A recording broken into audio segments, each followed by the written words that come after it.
अस्सलाम वालेकुम।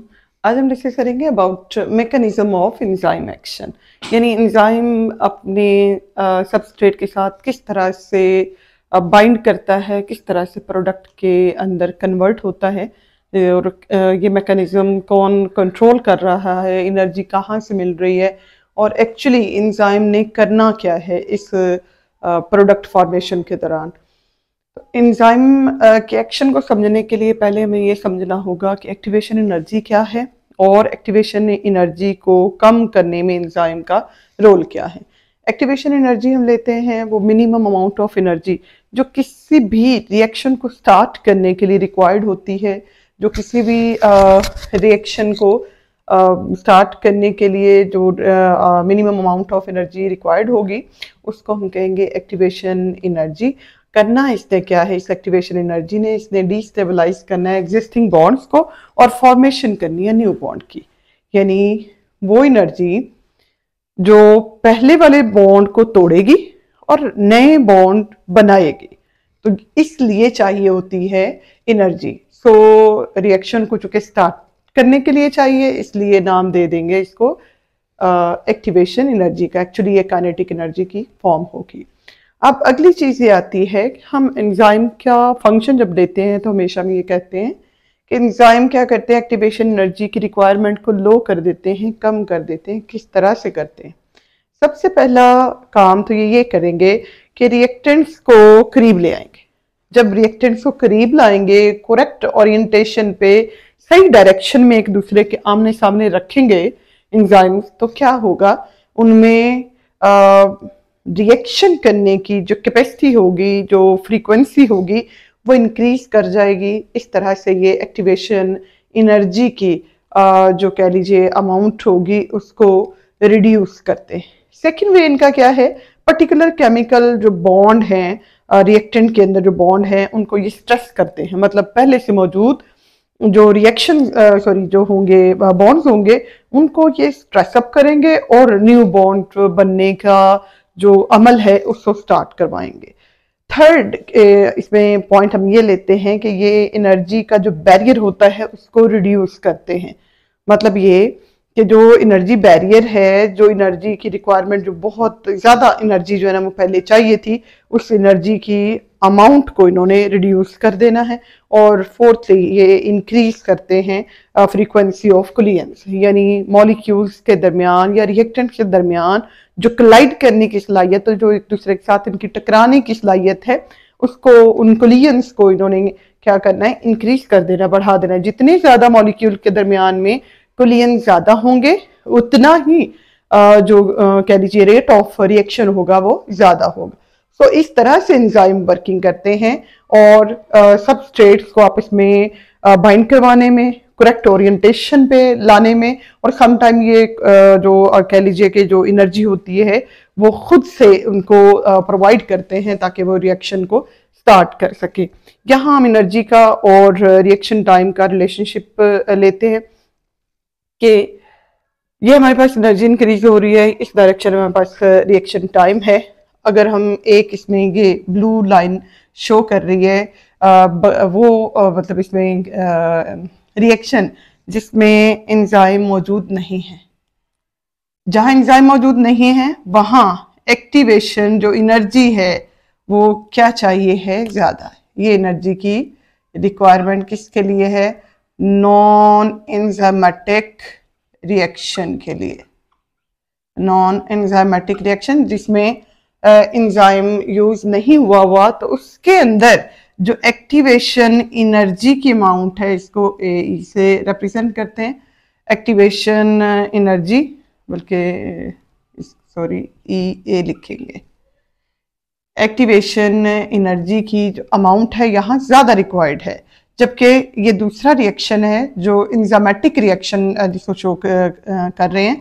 तो एंजाइमेटिक रिएक्शन में अगर हम देखें तो जो एनर्जी की यहाँ पे रिक्वायरमेंट है एक्टिवेशन एनर्जी की, वो लो एनर्जी पे रिएक्शन स्टार्ट होकर प्रोडक्ट की फॉर्मेशन कर देता है। तो इस तरह से एंजाइम का जो सबसे बेसिक रोल है किसी भी बायोकेमिकल रिएक्शन के अंदर ये बायोकैटलिस्ट के तौर पर यूज हो रहा है और एक्टिवेशन एनर्जी की रिक्वायरमेंट को कम कर रहा है। लो एनर्जी पे रिएक्शन को स्टार्ट करके स्पीडली रिएक्शन को कंप्लीट करवा रहा है।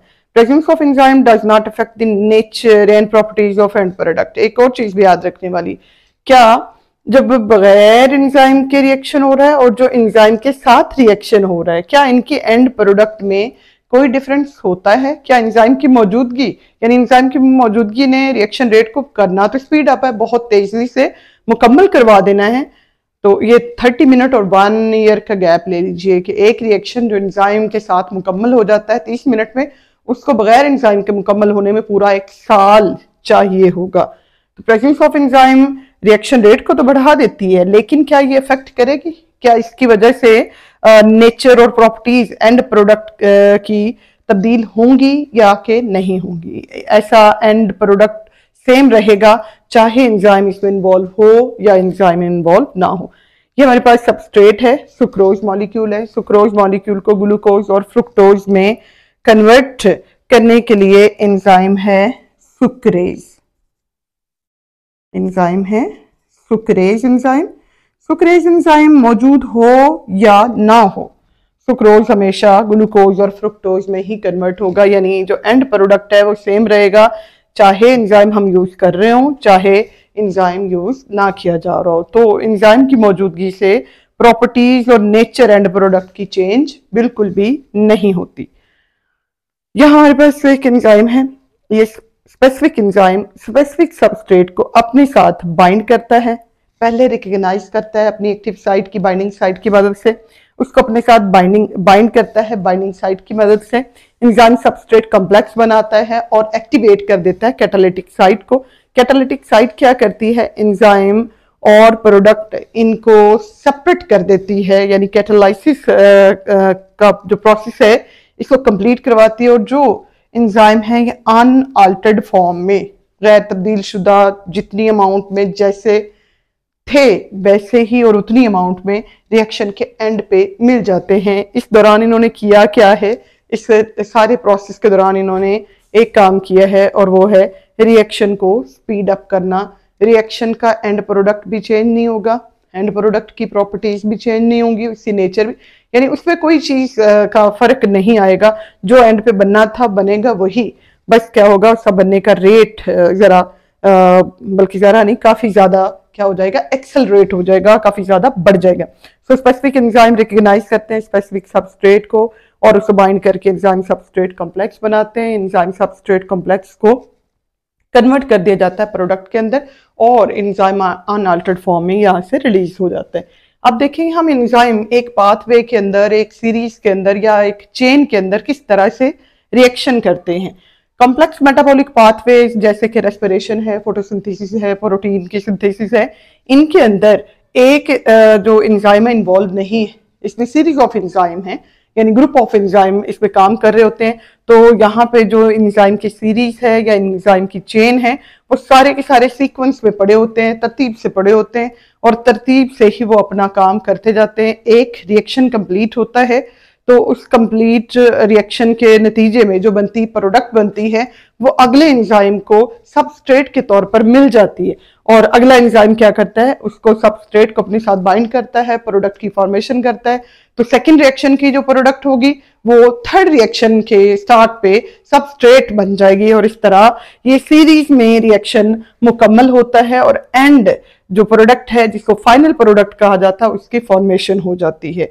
Product from one enzyme act as substrate for other enzyme, या हम यूं कह सकते हैं कि एक एंजाइम अपनी प्रोडक्ट को हैंड ओवर कर देता है सेकेंड एंजाइम को, सेकेंड एंजाइम अपनी जो सबस्ट्रेट है उसको लेता है। ये E1 पहला एंजाइम है हमारे पास, ये ए सबस्ट्रेट को इनिशियल सबस्ट्रेट को सबस्ट्रेट के तौर पर बाइंड करता है और बी के अंदर यानी प्रोडक्ट के अंदर कन्वर्ट कर देता है। बी को सेकेंड एंजाइम सबस्ट्रेट के तौर पर लेता है और इसको सी में कन्वर्ट कर देता है। तो ई के लिए ये सबस्ट्रेट है और सी इसका क्या है, प्रोडक्ट है, जबकि बी पहले रिएक्शन का क्या है था, प्रोडक्ट था और दूसरे रिएक्शन का ये सबस्ट्रेट है। तो हर जो सबस्ट्रेट है वो आगे प्रोडक्ट में कन्वर्ट होता है, और हर इस चेन के अंदर जो प्रोडक्ट होती है वो अगले रिएक्शन की क्या बन जाती है, उसके लिए सबस्ट्रेट बन जाती है, और यूं फाइनली जो एंड प्रोडक्ट है इसकी फॉर्मेशन होती है, और इसको कहते हैं models of mechanism of enzyme action. लेंगे कि एंजाइम एक्शन में मॉडल कौन सा फॉलो होगा। दो मॉडल हैं जनरली जो मैकेनिज्म ऑफ एंजाइम एक्शन को एक्सप्लेन करते हैं। लॉक एंड की मॉडल है और इंड्यूस फिट मॉडल है। अब लॉक एंड की मॉडल में लॉक कौन है, की कौन है, आज जानेंगे हम इसके बारे में। सबसे पहले तो ये देखेंगे लॉक एंड की मॉडल प्रपोज किसने किया था। ये एमिल फिशर ने 1894 के अंदर, जो कि जर्मन केमिस्ट था, इसने ये मॉडल प्रपोज किया था। इसके अकॉर्डिंग, इस मॉडल के अकॉर्डिंग, जैसे एक स्पेसिफिक की ओपन करती है एक स्पेसिफिक लॉक को, यानी हर जो चाबी है वो हर ताले को नहीं खोल सकती, जैसे एक मखसूस जो चाबी है वो एक मखसूस ताले को खोलती है, इन द सेम मैनर, बिल्कुल इसी तरह से एक स्पेसिफिक एंजाइम ट्रांसफॉर्म कर सकता है only one specific substrate into product. बिल्कुल ऐसे एंजाइम भी क्या कहता है, स्पेसिफिक सबस्ट्रेट को प्रोडक्ट में कन्वर्ट कर सकता है, हर सबस्ट्रेट को अपने साथ बाइंड नहीं कर सकता। इस मॉडल के अकॉर्डिंग जो स्ट्रक्चर होता है एंजाइम का वो एक मॉड्यूल होता है, इसके अंदर एक टेम्पलेट होता है, एक सांचा होता है, और उस सांचे के अंदर वही चीज फिट बैठती है जो उसकी स्ट्रक्चर के एग्जैक्टली होती है, अकॉर्डिंगली होती है। अकॉर्डिंग टू लॉक एंड की model, active site is rigid structure. Active site क्या है, एक रिजिड स्ट्रक्चर है, और उस रिजिड स्ट्रक्चर के अंदर जो सबस्ट्रेट, स्पेसिफिक सबस्ट्रेट फिट आता है वही बस इसके साथ बाइंड कर सकता है, और इसके अकॉर्डिंग लॉक एंड की मॉडल के अकॉर्डिंग कोई मॉडिफिकेशन नहीं होती, इसमें कोई फ्लेक्सिबिलिटी नहीं है, यानी एंजाइम की जो एक्टिव साइट है उसमें कोई फ्लेक्सिबिलिटी नहीं है, इसमें कोई मॉडिफिकेशन नहीं आती, इसमें कोई चेंज नहीं आता before the reaction, during the reaction and after the reaction. तो ये तीनों चीजों में, ना उससे पहले, ना उसके दौरान रिएक्शन के, और ना ही उसके बाद, कोई तब्दीली नहीं है, एज इट इज रहता है। जिस तरह बर्फ या केक बनाने के लिए एक टेम्पलेट होता है, एक सांचा होता है, बिल्कुल उसी तरह एक सांचे के तौर पर ये काम कर रहा है एंजाइम और एंजाइम की एक्टिव साइट, जिसके अंदर फिट आ जाता है इसका मखसूस सबस्ट्रेट और उसको प्रोडक्ट के अंदर कन्वर्ट कर दिया जाता है। अब बात करते हैं हम कि लॉक एंड की मॉडल के अंदर, ये तो क्लियर हो गया कि ये बिल्कुल वैसे काम कर रहे हैं जैसे एक लॉक और की। इनमें लॉक कौन है और की कौन है।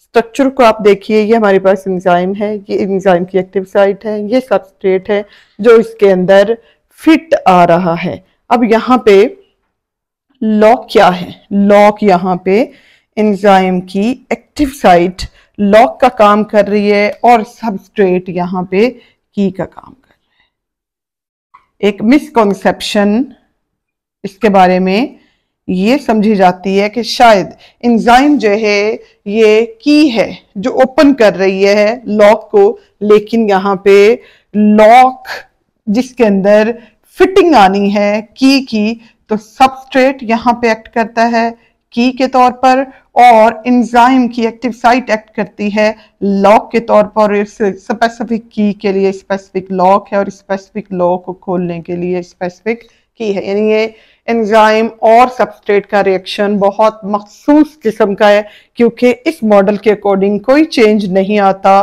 Before reaction, during reaction and after reaction. ये एंजाइम है, सबस्ट्रेट है, एंजाइम सबस्ट्रेट का कॉम्प्लेक्स बन रहा है, और ये एंजाइम और ये प्रोडक्ट जो हैं इनकी फॉर्मेशन हो रही है। न्यू रिसर्चेस इस मॉडल को कह लें कि प्रूफ नहीं करती हैं, इसमें चेंजेस की गई हैं, और इसी की एक मॉडिफाइड फॉर्म प्रपोज की गई है जिसको नाम दिया जाता है induced fit model. Induced fit model अगर हम देखें तो लॉक एंड की मॉडल की ही एक्चुअली ये क्या है, मॉडिफिकेशन है, इसकी मॉडिफाइड फॉर्म है, इसकी चेंज जो है वो फॉर्म है, क्योंकि लॉक एंड की मॉडल तमाम रिएक्शन को सपोर्ट नहीं करता, क्योंकि ये कहता है कि इसमें कोई चेंज नहीं आ सकता, कोई फ्लेक्सिबिलिटी नहीं है, कोई मॉडिफिकेशन नहीं है before reaction, during reaction, after reaction. तो ऐसा नहीं है। न्यू रिसर्चेस रिवील करती हैं, न्यू एविडेंसेस ये रिवील करते हैं कि ऐसा नहीं है। एक्टिव साइट रिजिड स्ट्रक्चर बिल्कुल भी नहीं है, बल्कि इसके अंदर चेंजेस इंड्यूस होती हैं। अब अगली चीज ये आती है, इंड्यूस फिट मॉडल के अंदर कौन सी चीज है जो चेंजेस को इंड्यूस करवाती है? क्या ये एंजाइम खुद है जो चेंजेस को इंड्यूस करता है, या ये कोई और एक्सटर्नल फैक्टर है जो इस चेंज को इंड्यूस करवाता है? तो इसको हम देखेंगे। इंड्यूस फिट मॉडल प्रपोज किया था 1958 के अंदर, मोस्टली बुक्स के अंदर इसको 1959 लिखा गया है, लेकिन ये 1958 के अंदर अमेरिकन बायोकेमिस्ट था डैनियल कॉशलन, इसने ये मॉडल प्रपोज किया था। According to induce fit model, जब भी कोई सबस्ट्रेट बाइंड करता है एंजाइम के साथ, तो ये बाइंडिंग एक्चुअली क्या करती है? चेंजेस को इंड्यूस करते हैं। एंजाइम खुद से इंड्यूस नहीं करेगा चेंज। जब भी कभी सबस्ट्रेट बाइंड करेगा एंजाइम के साथ, तो इस बाइंडिंग के नतीजे में, ये एंजाइम है, ये सबस्ट्रेट है, जब भी एंजाइम के साथ सबस्ट्रेट बाइंड करता है, तो सबस्ट्रेट इसमें इस एंजाइम के अंदर क्या कर रहा है? चेंजेस को इंड्यूस कर रहा है। पहले ये मोल्ड इस तरह का था, चेंजेस इंड्यूस हुई और इसके अंदर एग्जैक्टली फिट आ गया सबस्ट्रेट, और एंजाइम सबस्ट्रेट कॉम्प्लेक्स बन गया। ये चेंजेस जो इंड्यूस हो रही हैं एंजाइम की स्ट्रक्चर के अंदर, ये कौन करवा रहा है? Binding of enzyme with substrate. यानी सबस्ट्रेट बाइंड नहीं होगा तो चेंजेस इंड्यूस नहीं होंगी। इस मॉडल के according active site rigid structure नहीं है, ये एक मोल्ड नहीं है, ये कोई ज्योमेट्रिकल शेप नहीं है जिसके अंदर फिटिंग आ जाएगी, बल्कि इसमें चेंजेस इंड्यूस हो सकती हैं, मॉडिफिकेशन आ सकती हैं। Specially active site undergoes modification and flexibility before start the reaction.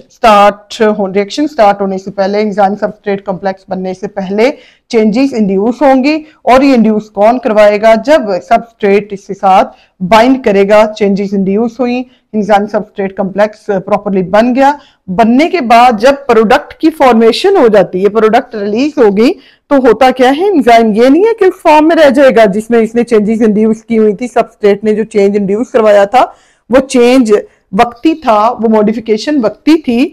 अब एंजाइम रिगेन कर लेता है अपनी ओरिजिनल स्ट्रक्चर को, तो जिस तरह से स्टार्ट में था एंड पे भी बिल्कुल वैसा ही मिल जाता है, और प्रोडक्ट की फॉर्मेशन करवाने के लिए ये वक्ती तौर पर अपनी स्ट्रक्चर के अंदर मॉडिफिकेशन लेके आता है, क्योंकि एक्टिव साइट कोई फिक्स शेप नहीं है, कोई रिजिड स्ट्रक्चर नहीं है, बल्कि ये फ्लेक्सिबल स्ट्रक्चर है जो अपने अंदर चेंजेस को इंड्यूस करवा सकता है।